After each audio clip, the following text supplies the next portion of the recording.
tu ni pathin ni ani te ke honin tu ni la pha hobung lam kai ho pathin thwa holim dinga ein gun to ke honin tu pat ain iche mai man sai ho imuma kachangin thu ka hin sei dingai khosumi ho mi te ho zo sin no mun che wa pathen thu ki sei hi nina ngai pi di vin pakai min kai ding su ke ve Bible sa khat siming takin Genesis bung som ni ni sang kwa panin sang som na sang ni sang sao thim ding pathenin asai ti namun ahum dun pha in Abraham sun mai sam khat simin thing long chu agul san azamin suin asapa Isaac chu asomin mai sam chung achun aluk sa tai Abraham sun asapa thana dingin aku ahangin jamcha chu aga alama ile wana ko nin pakai wan ti din ahin kovin Abraham ahin ti suphanin ama ikuma ka ome ati ama chung sapang pa chunga chu na hu na ha lo building ima cha jam na lo ding a hi ize na mitile pathin na yin ze im namma na sa pa jeng zong keima tha pi dingin na hu ki poi ti tun ki chen tain ka he dok ta ti suin Abraham a khudain avelle vetan anung langa kyang moi chal khat akite nin hampanam tongla anaki he ani nahi ichun Abraham in zong achin kyang moi chal chu aga kain achapa khel chun pumgo thil tun atu in ahi Abraham in hiselai mun chu amin pakain thil to akinai to nading mun asain iresun tu nin zong mulvuma pakain thil to ding akinai to namun tin akisei ta pathenin athuthi isimna athain pathe bo piuhan lang tunin ha phana isei hi thupi hi cross my sa ahi lowai da Calvary my sa man Bible hin my sa bin sim sa pen hi Adam cha te ni Cain le Abel chu anahi ipisi a my sa ma sim ham ipa chu Genesis la hin akizi po Cain chu lo ho mi na hum pangin Abel chu le kel moi chi na hum pangi ati ai le ana to na hom chu aga hum pha na chu mai sa ma hin si phone Cain hin alo ga su ho chu ai la ho ma hi cha chu pakaya na ki haina mai sa ma hin si ai la pathinin amai sam sim chu asan pi pon ana phoi phatia na sema hele na kisan pi ding hi bola hi ta na bo kam anati adang chu ki sei lo wai ni chi zo sun abelin zong akya ngoi la a thau pen chu a hin la ki nen pakaya na mai sa man sim ki nei le pathin a ki pai abal mai sam chu asan pi pa nei it's a part him Cain hi alung phamota ama mai sam ki sim asan pi lo ji chun anaw pa chun alung phamota lung thim di lo akeng ta gamla ko pi ding in atim ta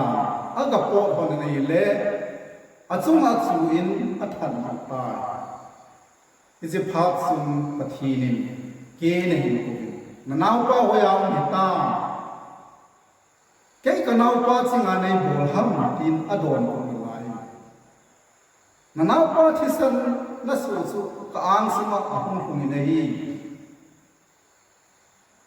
tua pa na nang gau sak na san ding hi in เลยเสียเห็นนั่งงานที่งานได้สุขอารมณ์ที่ไง อดีปฏินเกณฑ์สุอากาวสักตาสิพาดินเกณฑ์สงสุอนุงตงตาภาษาสตาตัวอาจิปนาเฮวานวยเลยเสนาเฮเกหิอาสุตุงากว่าไทยเลยดิ้งหิตานอนุโนเมได้ทัตตาหันติตาปฏินนั่นยังในกาวสักเนี่ยกี่อาดินปูโซไปตะปูอินสิพาสุงปฏินิกุยฮิเลสุติปูนตีกุยฮิเลเกณฑ์ทัดสันสุอาสุงาอเลสโซมาคุบากิลดินฮีเกนาดินโอเซกิปานะอิสาอิกาเซโนมุขัดซูเกณฑ์หินอามายสามสีมาฮีปะเทนอลุงให้โลปานาฮีปะเทนอาหินออยโมนะอิซิฮิอามาหินบอลดิ้งอากิโลบอลดิ้งอาพาขัดซูสารศิลานาเนดิ้งอากุตะปูอนาวปาสุสุธาดิ้งอนากุตาอัตตาปาตาฮิติสุนอันบอลดาหันลังทุกขันินอามาสามสิ่งสุอาเฟียตอาหิตุลายาหิสัพพาวา proverb อิสิจิขัดซู failure is the pillar of success ฮิติโอมิอาหิโลวาเฮเลโลหินโลนัสุโลหินนั่นดิ้งอาสเต็ปบุกปีขัดไอสเต็ปขัดนินอาหุงปังสีตุลายเฮ้ยเจ้ามิตัมปินกิติลเขานั่นนี่สิกุลสปังตัมปินเลหัสิมลายวันนู้กิติลเขานั่นนี่อโลหินโลน่าสุอโลหินกิตเฮนั่นดิ้งว่ากิฮิลนั่นแหละโฮมปีสเต็ปมินไอในซีวินเฮ้ยเจ้าโลหินโลนัสุอามองหัวดิ้งอาคิลพัดส่งตันไอน์สุวาอโลหินเตียงเลยเฮ้ยเจ้ากิฮิลน่าไอน์ในซาลูว่าฮิซาสุปันสาวาโลหินไอน์ในซีบ่าวเกณฑ์อิจฉาบังสุอันนี้กี่เกี่ยวกับคุณประเทศนี้อักวยน้ำมันสุนอามาสุอลุงหางตาอลุงพมอยิงตาประเทศนี้อักวยน้ำมันอาหิอีปีโบลาที่ภาษาคิดเดียมอักเล่โบลังพัดิงอาหิอาเจสุประเทศนี้พัทยานาโบลาหิเลนักสานปีเฮียดิงฮัมอัตินันนานาสุพัทยาโบคิดดิงบุรุษประเทศนี้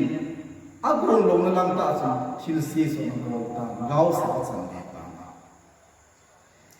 ไอ้ฮิตอาอิสัยดงมงเปาสุฮิตลำปังสุอาหารกู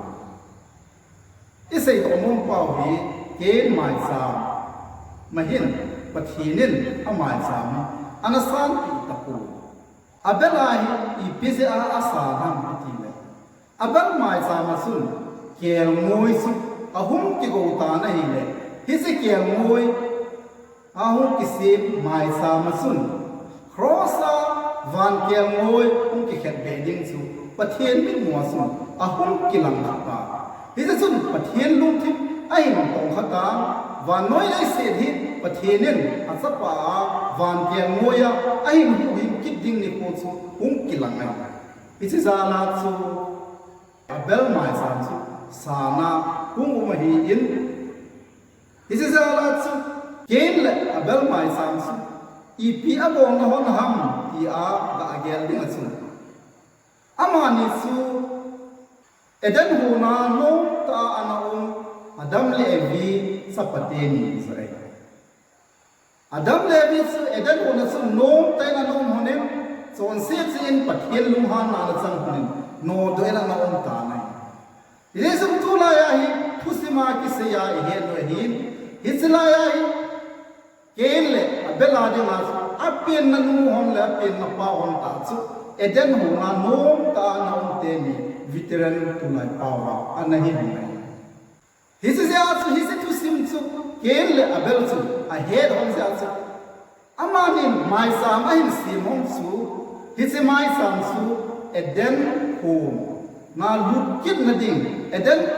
ฮอนกิดเทนดิงาไมซามกิซิมดานาปะทีนอันนั้นละฮิสิดุงซุยาสุ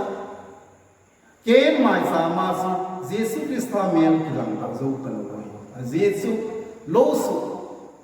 ฮุนกาสังกาโฮโลสุเจสุคริสต์เมลอพูดโจเลยอาเบลไมซามาวังสุนเกี่ยงมวยไอ้กาพาสุนี่เขาขัดเลยประเทศสัปปะวันเกี่ยงมวยสุนวันน้อยเลยสิผู้หิงละดิงาค crossa hum ki khat be ding chu pathian mi na a hum ki lang ta izi hin a bel mai sanin anom pa na aban ki na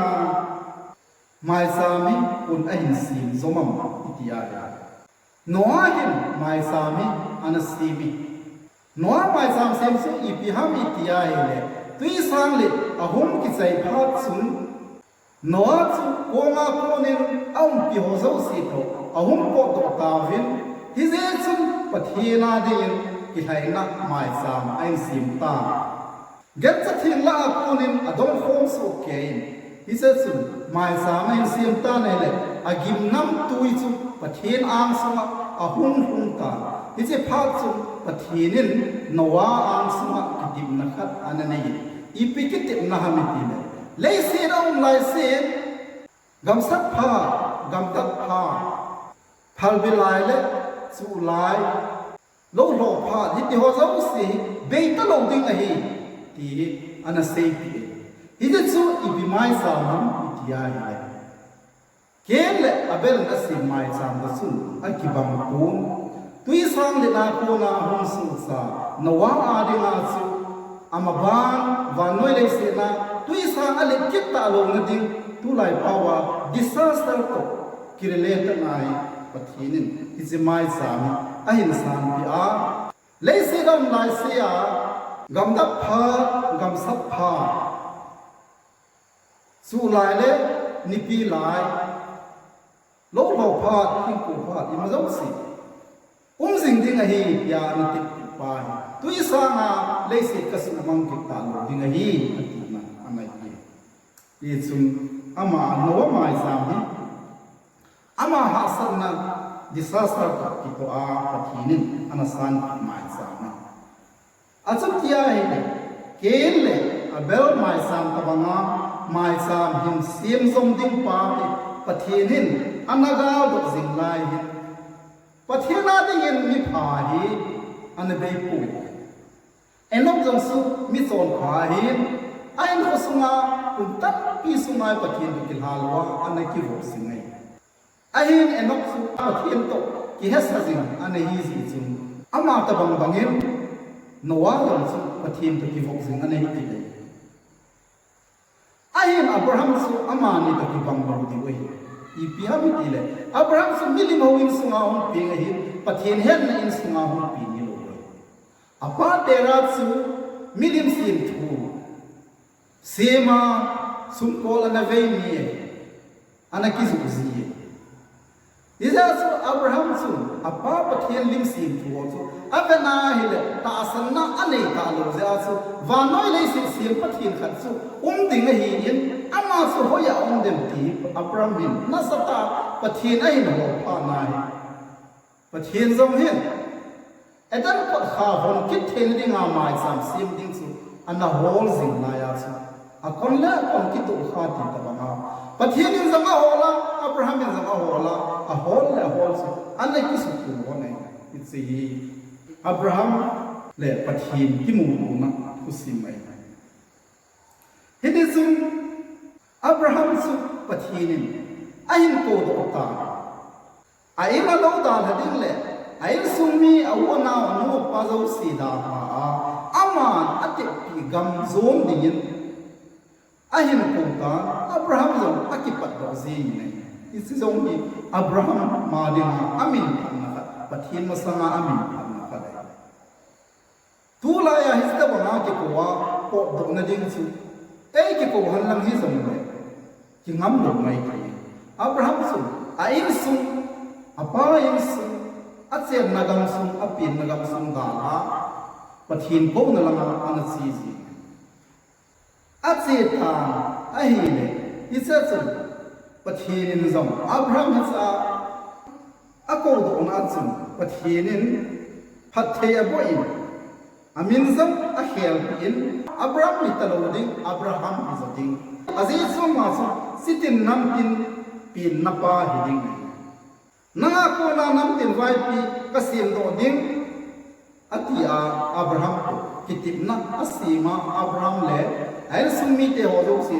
septan na dinga u anapia Isaac su Pathinin Abraham su Pathi anabu masare His is of him Abraham Sunday no way is it Pathinin Pathi Abu Wang su Abraham Sunday no way is it Pathin Poma Atu Pata Kain Sungo in loading zone Zian zone he the master saying Eliezer in a lighting Pathin Atin Pathin Poma Atapani Husu Aseita Name Pathin Abraham su Polama si Atin Polama Apuda Sunglam Fair Atin Sunglam Affair Vana Asio Konam Nasim Zoding Ham Nason Nasin Hosu Sim Zolo Visivana Asiza Padingai Tizu Anasei Ai Zemran him Abraham hi Sani him Hiti him Aunzing Nalai Ai Lao Pathinin Hadvezu Abrahamin Sa him Nading Tusu it is also Anasei Pin Name Pi Sarahin Hovetu Lai Pale now him Nading a he Ya Anasei Abraham is of Tasan Low Sarai is of Tasan Way Aivana now I may hona this Pathin to take Dunzuya, means Isaac Masala. His among some deal him, Pathinin Abraham he, Sanemo Ahilai Amahi Azinu Saratun Abraham to Asonu Koma Mudin to Apita Sapani. Yes, Abraham and Zong, a son so Agaluk Pita, his in Sa Ahin, his Ismail and Asa. Ahin, Pathinin, Ismail so Golodin, Apal Pipon, as it's so no Sahin, Pathinin, Ismail, and a head power. As it's so Abraham le Aine Pisara in Pathin Dongwa, and a Kilam Hon Sa. Ama wanso Pathinin atutek dunzuya Isaac hu pinging su Pathinin Abraham go dina agu mai his Abraham go su ipiham itiya Abraham siha iti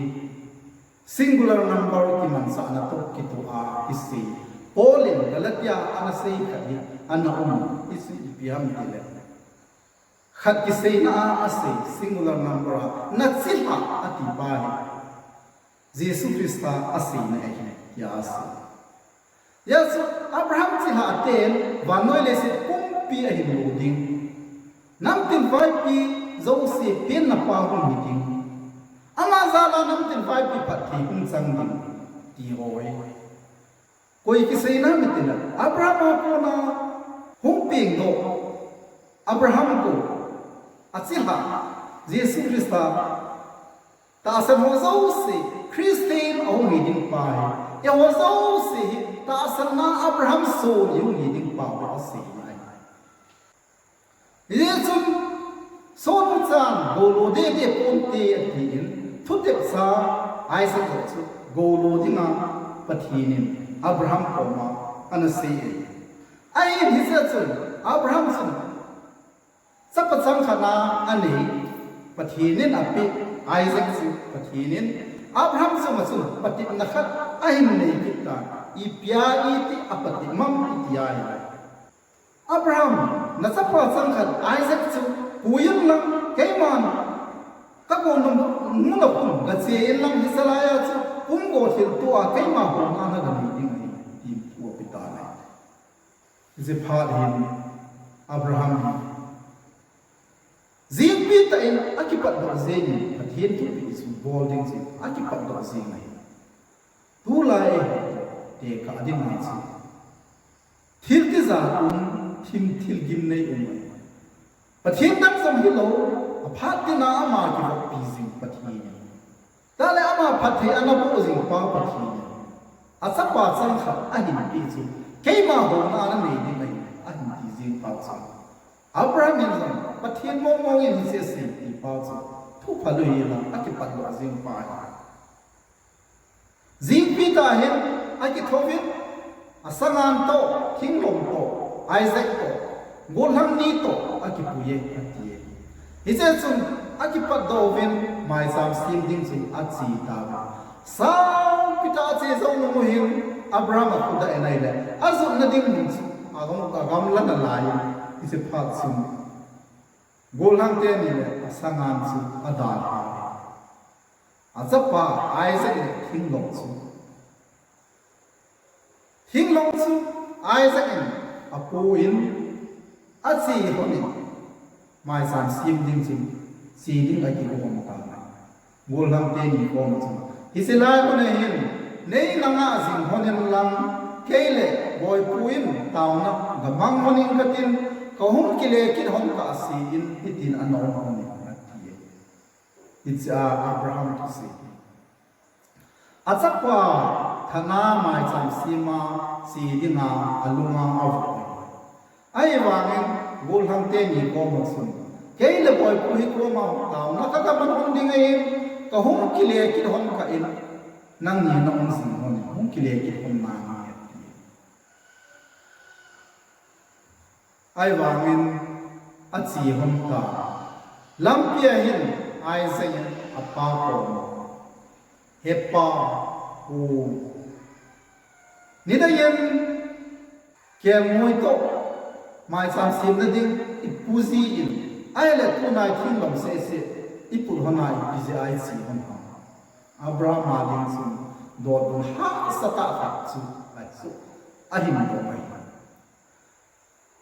is a part him Abraham hin itabanga don do nam itia amo don do katsapa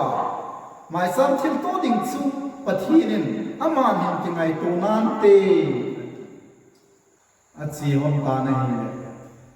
azu namun hom ahung hum ta Abraham hinglom chu ahin sita ahin se zo pha chu atsapa Isaac chu akanin achunga akhur hadin sema sum din akhur alam pa nai ata ta among hi ilung menu vin ngai to so ke dew ipp ya lo di ve islai mai ke ma bol dinga kai sa ma hi bol jom ka bol nam lu di ai versa na din bol ngam ta pa bol ngam zen jom le ka sa pa ham khat sun thinglom chunga ka hin ku ya khawa ka hin ka na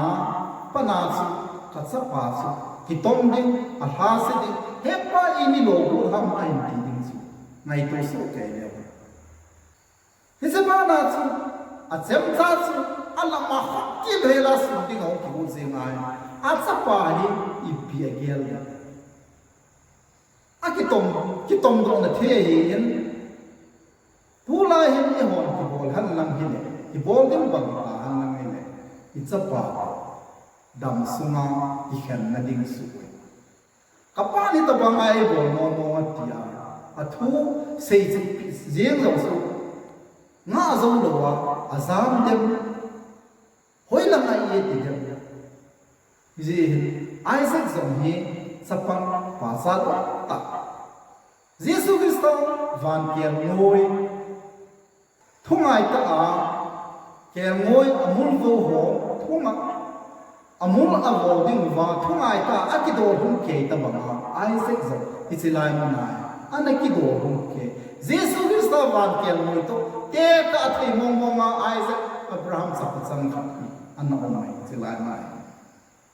hindi sun Abraham aku ahin lam ta asapa suli na dinga khut ke lovin aku ahin lam ta ba ta na lablal nei lo pathinin Abraham ahin ta Abraham hise sapang sunga su na khut na halo hil ding nei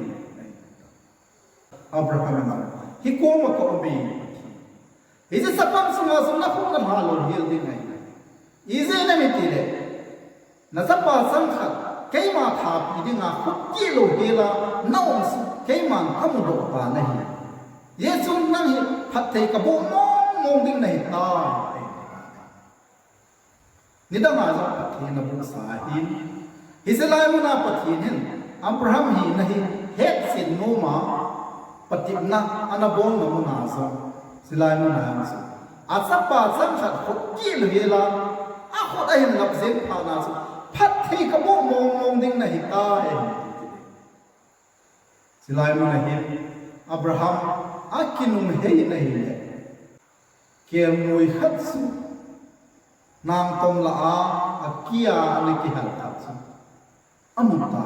Ezekiel mo si Abrahamin akai da mai sab si na su amang ta la Ezekiel mo su hoya ku na hu ku na hidem koiva hidem Abrahamin gampang no ya ming om lo na na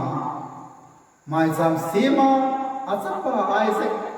sun leading a kibun lai ta akon na ki hello ker moi su phat khonga Jesus Christa cross a van kian mo hu ki khen he ding Jesus Christa su isilai na hai Isaac had wa anapang ki sai ta na pathin wa sai no Yesun akinung hai ta na hele Jesus Christa van kel moi su kel moi lei kel moi mel kusun amta Yesu akai Isaac khatna ani Yesun mai jam su asim ta pathian lung lai na mai sam lo pi pen edan ko kha hon kip theina dinga fit for mai jam su isilai manai Abraham anasi mai asemin asem sai ta ise pa chu acha pa chu hin kin pui ki ta ye sai na Isaac thungai na le apa thungai na isan ge ya hita bang ma lom sa pang thungai chu umai tu lai hin ye hon ki bol han lang le isa pa to ki ho to ki the na ding a chu phat le ni khu long hi ki tu the ka lo ka mu mai Sapa to ki ka ai sei champi ding mi zan hu ki gong han lam hi zam a sei cham zo ji bi ka ta sa ke se ka hi ku mi zo si da na sum ding ai Abraham su aman ka thiep thu ngai bang bangen a sapa zo ama thu ngai jin lungdam se nin a hom kin hon hon isa sum go lam te ni nam ai pha pha chu in lam ai Israel mana pathianin Abraham pathi abu na chu pakai wan tin sun ani ve nam wa na kunin Abraham ahin ko keima kata asata a ki hasil kahita hitabang thil hi na bol ngam se na sapa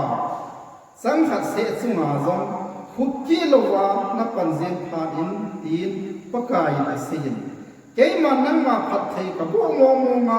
nasila zam ha pun ma ka pun sa wa na asisa tui kham len panga nial bisa ka pha sa ding sule na som na si ha zom sun a me ma te kel ka khum a hen tu pha ding hi sule nang ma ka thu sei na ngai sa le si na nam tin vai pi na som na si ha wa ma phat thei hum ki bo ding a hi vi Isum Abraham song golam te ni hi ahungin ahung kile kinin sila amani song aki paddo honin aki hom hom silvin Bersiba ahin sum tavi itisum Abraham song Bersiba cheng nan ta hisalai muna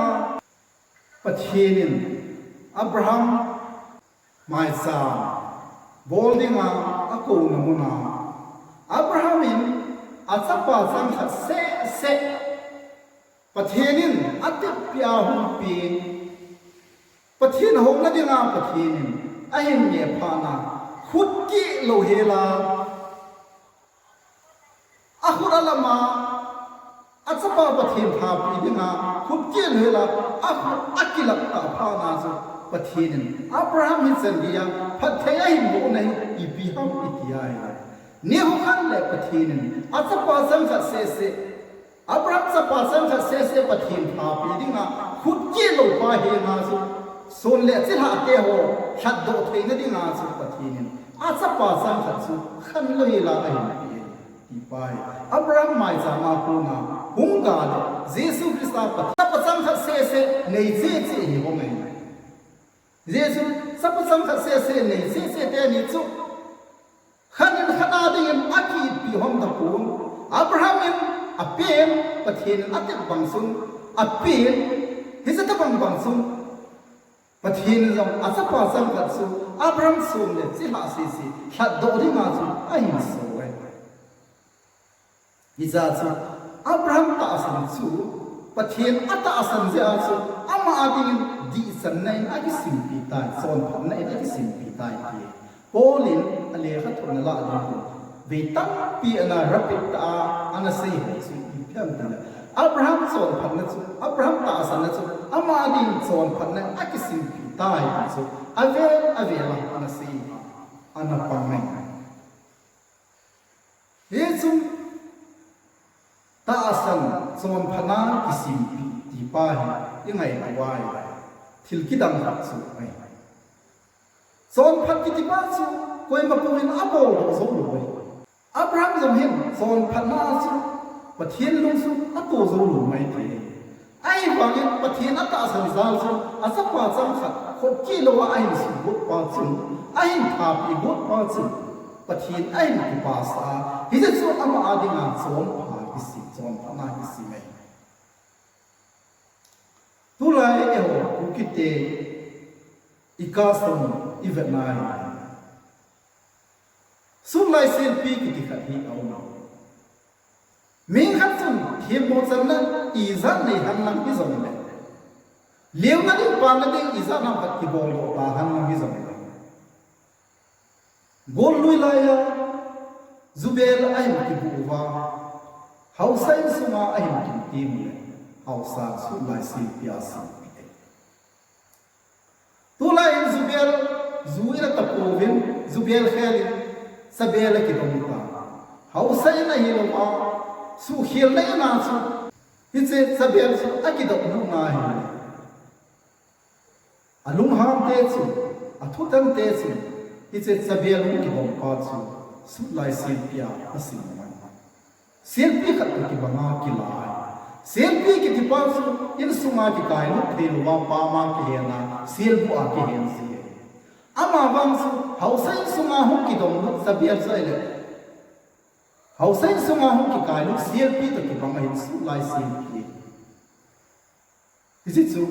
sabiar su lai selfie ki selfie banga Abraham in pathin ata asan na pa he ata asan zala pathina dinga khut ke lela asapa tha pi dinga agol je pa su tisu ama adinga di sanna son phanna kisim pi hizatun Israel ke hi pathinin thiem kunam di vanoi pum pi hat na dinga Adam levi zala vanoi pum pi thiem mona chon sen na hat do na dinga sudam kit na dinga ri thiem punam kha chu ana tum do do dai hi je thiem punam hu ki tum do na ding pa dinga chu Abraham su khut ke lehla asap pa pathina dinga pathin tha pi dinga ko pa chu hi cha dinga chu fit for hu hi hi sa chu Jesus Christ amer mate ker ko dul hin to pha dinga pathin thil ko ni zai ama hum pin na dinga chu ama chu Abraham si Abraham go ki chu Jesus Christ chu Abraham go lo ding ki ti pa Isaac Abraham go lo ding ha ki go mai thu tip sai is Abraham and Isaac and apa Abraham go ahim lo pa chu Jesus Christ pin na ding khang tu hi pa chu ahim lo we ja chu Abraham go chu Jesus Christ hi ei ho hi thu tip sa go lo ding hi pa i pi go ham i lo pa illa lo do hi po Israel te Palestine gam go hi lo hi ai lo ai le Israel te si na khanal min khan na go hi lo hi ai e ho Abraham go i lo ding pa hi i pi ha mi ti la Abraham si ha Jesus Christ singular number Galatia ki 6 sin pa holy Hisi go loading I, to them go loading I, he way. Isaac long handing Isaac long handing Kel moy pathin, I am pay party. A con like hello, a vaki hello, a pin lam kelo, Kel moy hatsu, Hisilaya hunky hena, his Isaac had gone. Zesu is not one Kel moy, so Hisilaya manaso, lay Kel moy, male pathin. I am Isaac upon for kill hela pathin happy dinner, a wounds. But here Isaac kidding to a meaning of upon Naku. I am a Abraham Tasan, hold on, heads in letting up at him to be a ball parts, but here's also an a topic moans also, but here's also an a pin moans also as a parts. Yes, as a pa in the hela, but here not in a bit of pa, but here as a parts, I might be. Is it so here? It's a adding answer. He said, but here I am big as a part some hatsu. Is it so? Calvary ahi, cross ahi, ata asata my son. Whom see ma? He said, my son, Masang layatsu. Levite, him not my son, Hansu, and on. He said, Levite, him. Not my son, Hamasu. Mihim temple Nasu, my son, and it seems ye. He said, Mihim temple na my son, it seems you, but here are the in La Tata in the way. I want but him to take Bunzula down to Bunzuyasu. It's a my son's Levi and a seam evil. He said, so come for my son, Kite Kadin Hanna. Levited same my son, Mihim him not my son. Calvaria Jesu Christa, Amasu, but him supply him, but him, Amata Satu, my son. Lady Devan and Amata Satu, Povin, Gantisan, Bonsale, Kelselham Hatsu, Atawa, is it so? Pungo Tiltua, Atova, Atisansu, Howinsuma Muntin Sumo Atina Munovazo, Isilayas, Atisansu, Atsoy Munova, Agat Heroy, Tupi Idunzuya, and a ballway. He said soon, but he in a long high zone, he said, Bolading Watson, Amasa, Ama was on Sin Nazon, Akitoy Damasa deal, Zotingle. A toy dingo, Miton Sehoa de Matsu, my Zama Silva, Atisansu, Howinsumatu, Temple Sumasu, a soy Mutsu. Zesu Christavansu, Crossasun, Amatasa Atuin, Amatisan Asoin, Amatisansu, Jerusalem Temple Asoya Maitapu. But here Vana, Asoy Luta, but here Suma. Alumdam lo apalung sumatsu atsoy luta alumdam lo apalung sumsu amana mati samsu athen alumdam satane levite thempuna mihem thempuna anikisi mai sami avel vela anasim wahim hisasun pathim anulum haipun avel vela gisim bange zon sem natsu anasu tamaso ubai Ama Vansu, but him na my Samu is impasu, Avela Bola my tapu, Amasu, Melkisadek Bangaton, so him to Levita Tempunatsu, Ahana Hum Kilo Sona, Tempu Hanatia, a certain Tempuna, I'm La. Ahum te ahum tikitel a certain Tempunella. It doesn't keep his own son. Temple Council, he doesn't so say that at my damsel way. Yes, I have rising pani test Yamidi. Melchizedek Bangaton so temple Nahi. Is that so? Had they say Sebola, Unsona Dima, at Toy Damai. sipaso Hebraya ahasai pen la anak pangai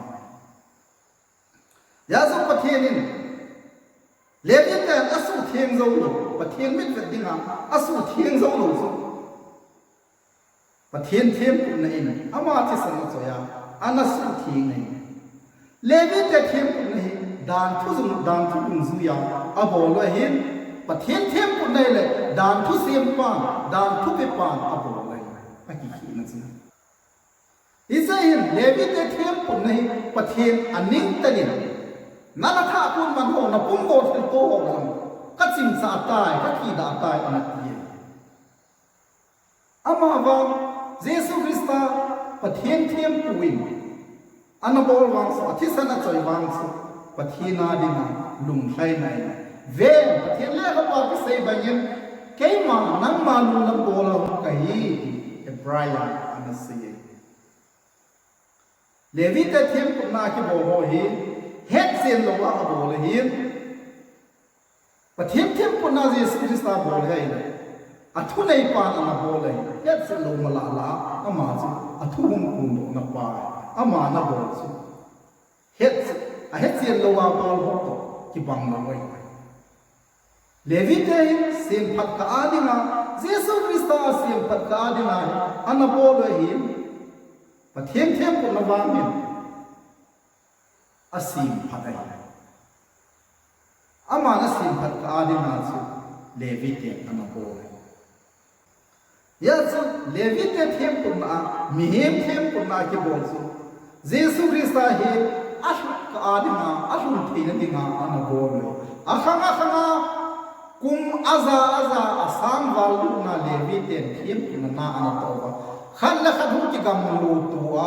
ahin bolson je chu ipichu hoi lai mun su ain zu ham azu na mun khan su mai het se lowa hum a hivin het se lowa ahin zu hin a het se na thu ke pa su hos a ananga hiselai mun su a hum pa lu ma su it's mai san su at sai na su it's un polin ipesen amana modina mai sama thilpe kim nam tui banga pia hi Yesu Christa hi pathena dinga mai sama thilpe kim nam tui banga ki pia hijetsu levi te them kunna su akhanga ho ki peson wa aronin ahin pana aron sapatian ahin soma atu te ahin soma hung si a atsai na hi a Jesu Christa van kem noi pathian thiam kunna cross mai sam ahum kun phan wa chu isi mai sam chu ki sai ya chu polin isi ikal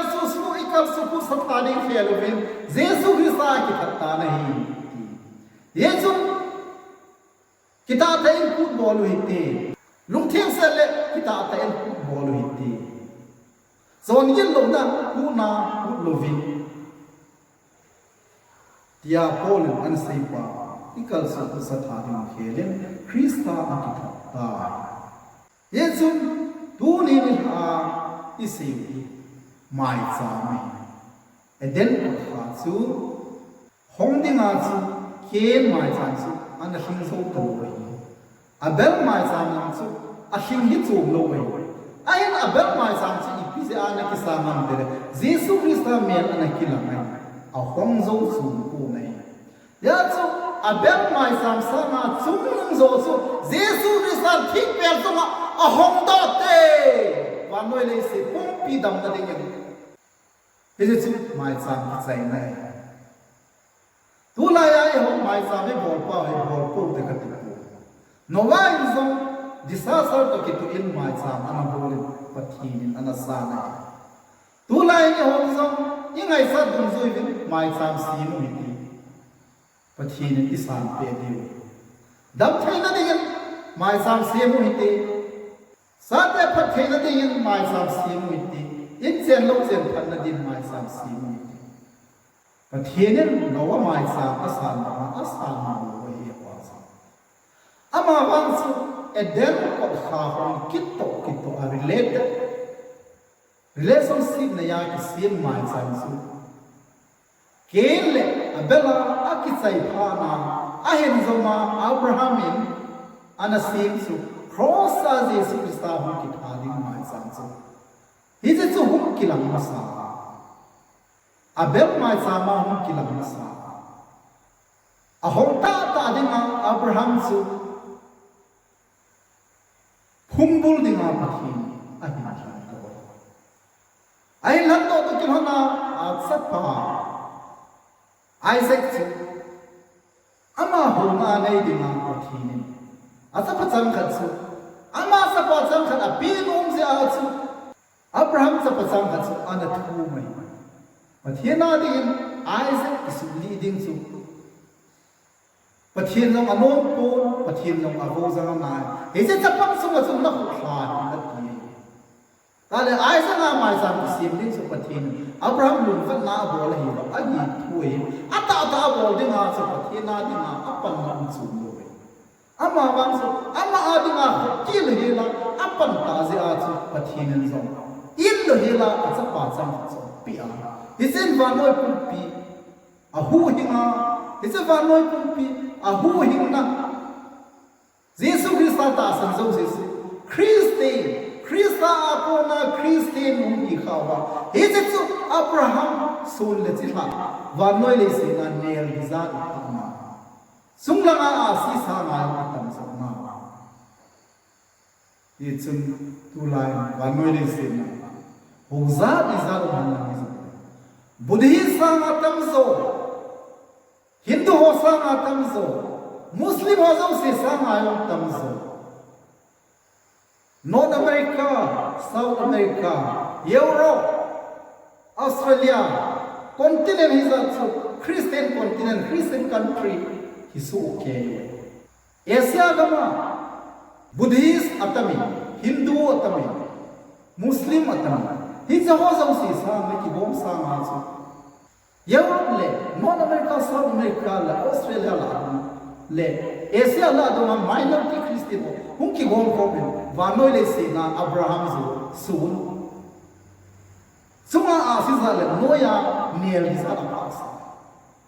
isu Christa akun Christi Abraham si Christa akun Christi Abraham su ta sanna Abraham su de ta sa Abraham su ni lo a ho pui ama su ama ho su pathimin nam than ai na pa ama wa ko na Jesus Christ hu pin na ding a su ki go mai Jesus Christ hu pin ta le ama wa su pathimin aman sa nong pen pa su ki sai ida su hizahin zuda poi san te lo ta poi Jesus Christ ta asana su ki gom ko mai dai ki polin ve izana ale ga thuna anas isim do su ke ye sun turin ha pa na Adat mai sa adat kon kin na dinga Abraham mai sa Jesus Christ atsai na ata sai tu a cross mai sa ma Jesus Christ adan ka ha ma that's wa ngai pedi vin fa na bai hom kit tai adan ka ha hom kit tai lu nun zayon ko wa atai akin la tha bu bai ha na ma sa sa bai ha na sa sa ni gil te in athu men sin ki sa thi han lang isa chun ki pa ta en ki lam the han lang ni isa chu hi pathin ki pa na chi ni chun tunin ha pa na isi mai chang sun sa na pathin thu isi naw ming hi na si hi sei wa tam pi min tin iti ho zo si chu pathin e ngai dam vin tin isei kha san pathin pathin bu ta pha chon sa pathin na ta tung se na le nei lu tung se pakai ka pathin turi la pha hin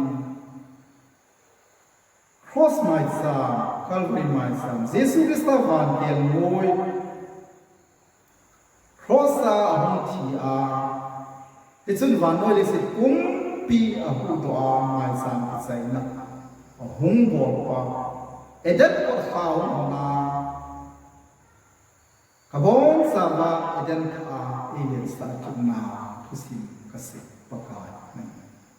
si hil si balon ni ngadamin lang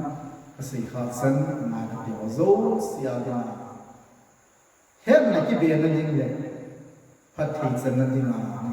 phathi bu ding pakai si me